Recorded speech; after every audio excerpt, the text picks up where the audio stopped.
Mr. Chair, we'll come back to some other points later. I'm going to call the Honourable Ruth Dyson. Much, Mr. Chairman. I'm very pleased to take a call on Part 1 of the Game Animal Council Bill. And can I just express my frustration that the Minister hasn't seen fit to take a call. And I think it's a very poor reflection on his regard for the Select Committee. Actually, this Select Committee, which was made up of National Party members, of New Zealand First members, of Green Party and Labour, worked really hard on this bill to try and get agreement. There were some areas where we're clearly not going to go there.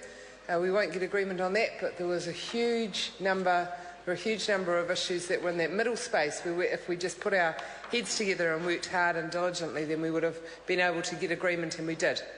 The few fundamental outstanding ones are the areas which have caused us to decide to oppose this bill. But I think the Minister should be taking a call and answering some of the questions that have been raised instead of sitting in his chairman's chair smirking at the process and at the members of Parliament. I don't think it's a very good attitude to have. It reflects an arrogance that I think is out of touch with the New Zealand community and the way they want to see legislation progressed in this Parliament. The member who promoted this bill, who first introduced it as part of the Labour government confidence and supply agreement, made more sense in his contribution in 5 minutes than the Minister has through this entire debate. But I'm still very puzzled by one point that he made, and it's pretty important in regard to Part 1 and the supplementary order paper in the name of the Minister, Nick Smith. I listened carefully to what Peter Dunn said. He said that after the Select Committee process that he was lobbied by private landowners. He said there were lots of them, who felt they'd been excluded from the view, and then he mentioned tourism as an example of those lobbyists, and then said that explains why Clause 16 is being amended in the supplementary order paper. Take another call, because I'd like to hear the Minister's explanation, but because it in no way satisfied my concern that in the supplementary order paper 395 in the name of the Minister, it is being proposed that Clause 16 be amended by replacing the current wording, which is managed for recreational hunting purpose.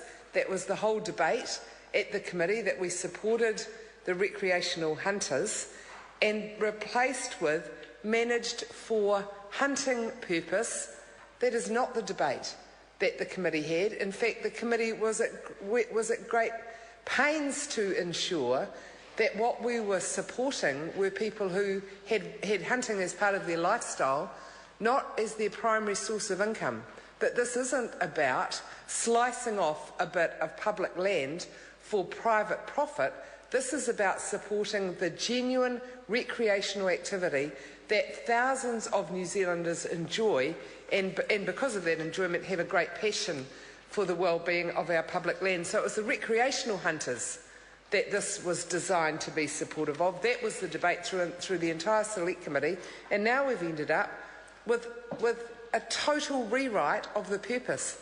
For the Honourable Peter Dunn to say, I was lobbied after the Select Committee, and the power of their logic was overwhelming, so we ended up with an SOP which fundamentally changed the purpose of the Act and the consideration of the Select Committee. Just doesn't wash, actually. It doesn't wash, it's got no credibility, and if it's not what the member said, then I challenge him to clarify his position by taking another call, because in my view, he didn't explain it and it doesn't justify the significant change. I go back, Mr. Chairman, to the comment I made earlier in regard to the head of the Deerstalkers Association, Tim McCarthy.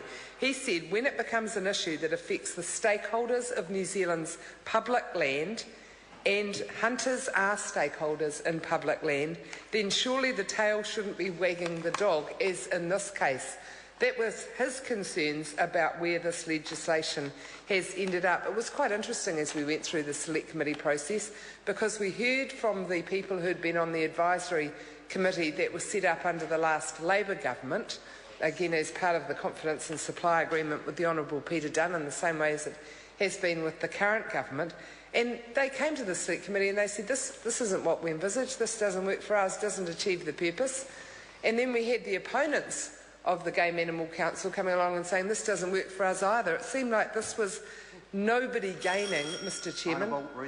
It seemed like this legislation had been put together in an environment of such tension between policy perspectives with no clear outcome. Nobody knew what the outcome of this was meant to be, and so everybody was just putting in their tuppence halfpenny, and we ended up with a mishmash of ideas, no clarity about the purpose of it, and it's as a result of that policy tension between the opponents and the proponents of this legislation. So we tried to get a clear outcome. The Select Committee said we want to ensure that the partnerships that are there for the taking, that are actually obviously enabled by the current legislative regime, because we heard many examples from around the country of where those relationships between the Department of Conservation, recreational hunters, local iwi, community organisations, we heard example after example of where that worked brilliantly, where that worked really well. So clearly it's not prohibited by the current legislative regime. But what we wanted to do was ensure that that strong partnership was better supported through this legislation. And I think what we've seen with the Minister's SOP is a step in the opposite direction.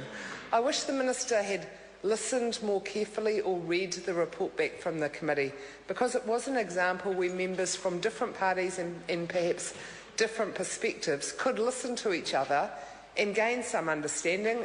First time that I'd worked alongside Andrew Williams, actually, from New Zealand First, and I thought he made quite a significant contribution to the thinking of this legislation. We had different members on our team. Moana Mackie, Shane Jones and I were often the three Labour people on it, and we don't always think the same. Heaven forbid that two human beings alongside each other should always have complete agreement, and we talked about that at the committee, and I think we learnt a lot from each other, and I hope the rest of the committee did as well. So to have all that good work undermined by a minister who hasn't even taken a call in this debate, in the committee stages of this debate, is very frustrating, and I think a slap in the face to the good work that the Select Committee members did.